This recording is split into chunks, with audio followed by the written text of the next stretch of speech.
ഈ യോഗത്തിൽ പങ്കെടുക്കുന്ന എന്റെ സഹപ്രവർത്തകരെ, അതിരപ്പള്ളി ഒരു കാരണവശാലും ഒരു ജനകീയ പോരാട്ടത്തിന്റെ വേദിയല്ലാതെ മറ്റൊരു പദ്ധതിക്കും വിട്ടുകൊടുക്കില്ല എന്ന് കരുത്തോടെ പ്രഖ്യാപിച്ച AIVF-ന്റെ ഈ ശൃംഖലയിൽ അണിനിരുന്ന വിപ്ലവകാരികളായ പ്രിയപ്പെട്ട സഖാക്കളെ, സുഹൃത്തുക്കളെ, ദീർഘമായ ഒരു പ്രസംഗത്തിന് ഞാനിനി മുതിരുന്നില്ല.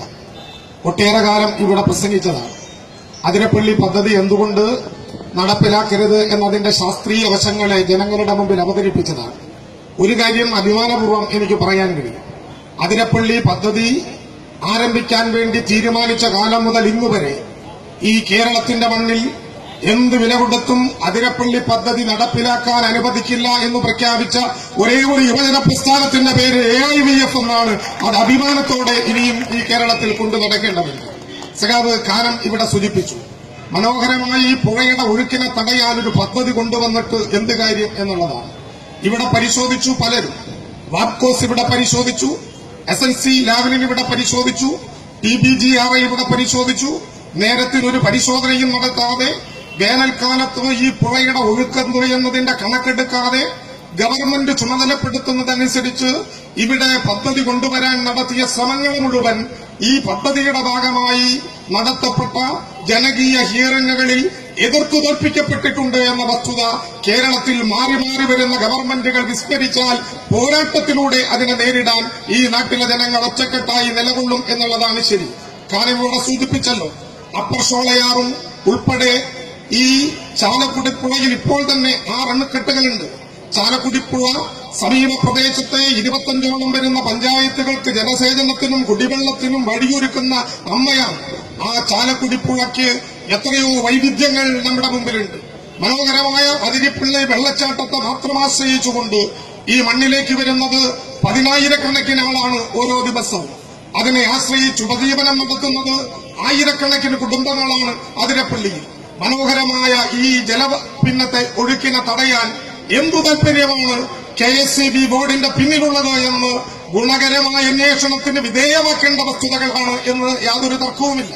ഇവിടെ സൂചിപ്പിക്കുന്നു, സമൂഹത്തിൽ അപൂർവമായിട്ടുള്ള സുബ്രഹ്മണ്യൻ എന്ന ഊരുമൂപ്പൻ നേതൃത്വം നൽകുന്ന കാടാർ സമുദായത്തിന്റെ അപൂർവങ്ങളായ ഇടപെടലുകളുള്ള ഒരു മേഖലയാണ് അതിരപ്പള്ളി വെള്ളച്ചാട്ടത്തിലൂടെ തടുക്കാൻ പോകുന്ന സ്ഥലം.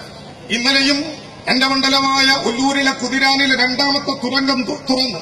രണ്ടാമത്തെ തുരങ്കവും തുറന്നു വെച്ചത് എന്തിനു വേണ്ടിയാണ്? ആനത്താരി ഉണ്ടാക്കാൻ വേണ്ടിയാണ്.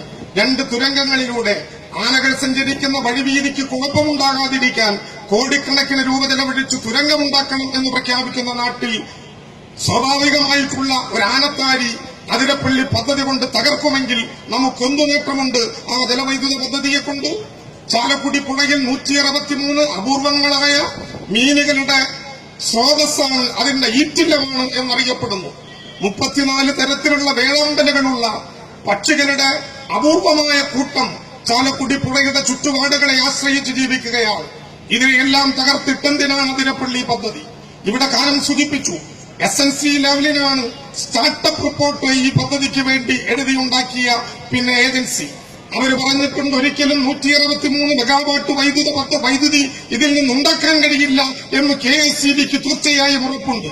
പക്ഷേ അവരത് സമ്മതിക്കാത്തത് പുതിയതായൊരു പദ്ധതി ഉണ്ടാക്കണമെങ്കിൽ ഒരുപാട് സമ്മതപത്രങ്ങളിൽ ഒപ്പിടിച്ചു കിട്ടണമെന്നുള്ളത് കൊണ്ട് ഈ പദ്ധതിയുടെ നേരത്തെ തയ്യാറാക്കിയ നിർദ്ദേശവുമായി ബന്ധപ്പെട്ട് KSEB മുന്നോട്ട് പോവുകയാണ്. പ്രിയപ്പെട്ടവരെ, ഞാൻ ദീർഘമായ വർത്തമാനത്തിലേക്ക് പോവുകയല്ല.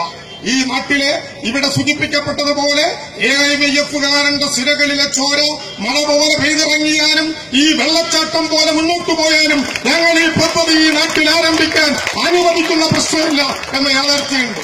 ഇവിടെ സൂചിപ്പിക്കപ്പെട്ടു, തൃശൂരിലെ എക്സിബിഷനിൽ KSEBയുടെ പവലിയനിൽ KSEB അതിരപ്പള്ളി പദ്ധതി ഉണ്ടായാലുള്ള മെച്ചമെന്താണ് എന്ന് ജനങ്ങളോട് പ്രചരിപ്പിക്കുന്ന തരത്തിലുള്ള തെറ്റായ കണക്കുകൾ അവതരിപ്പിക്കുകയാണ്.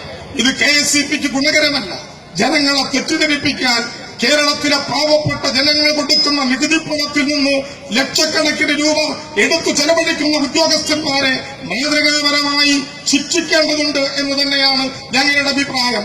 അതിരപ്പള്ളി പദ്ധതി എന്ത് വില കൊടുത്തും ഈ നാട്ടിൽ സംരക്ഷിക്കുക തന്നെ ചെയ്യും. അതിരപ്പള്ളിയെ സംരക്ഷിക്കുക എന്ന പോരാട്ടത്തിനാണ് നമ്മുടെ നാട് നേതൃത്വം നൽകുന്നത് എന്ന യാഥാർത്ഥ്യമുണ്ട്. പ്രിയപ്പെട്ടവരെ, ഞാൻ അവസാനിപ്പിക്കുകയാണ്.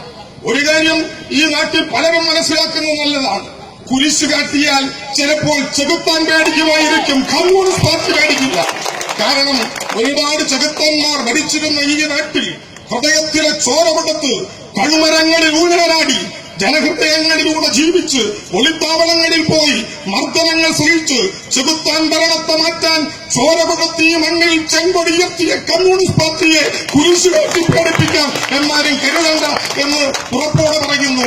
AIVF പോരാളികളുടെ പ്രസ്ഥാനം അതിരപ്പള്ളി പദ്ധതി നടപ്പിലാക്കാൻ അനുവദിക്കില്ല എന്ന പ്രക്ഷോഭവുമായി മുന്നോട്ട് പോകുമ്പോൾ